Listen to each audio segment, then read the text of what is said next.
Pamper Day isinagawa sa Region 1 Medical Center bilang bahagi ng National Mental Health Awareness Week. Tunghayan sa report. A day of pampering helps to ease a person's body and mind. Ika nga ng ilang mga stress at mentally drained na mga tao. Pero dito sa Mental Health Department ng Region 1 Medical Center, ang Pamper Day inilapit na rin sa mga pasyente maging sa mga guardian at caregivers nila.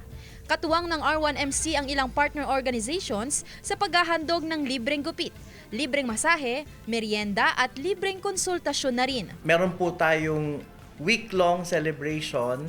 Nag-start na po tayo last Sunday for our mental health fun run, which was participated in by hospital employees, our partners. Ang caregiver na si Estrella, lubos na nagpapasalamat sa mga libreng serbisyong inihatid sa kanila.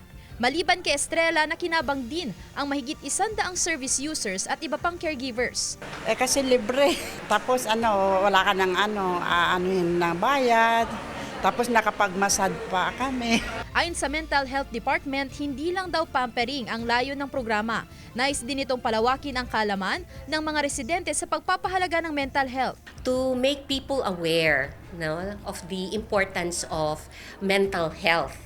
Hindi lang para dun sa mga patients natin and their carers, but also for the people who are providing the care for these people. Mensahe ng otoridad ngayong National Mental Health Week, huwag mahihiyang magpakonsulta sa mga ospital at klinik kung may problema sa mental health.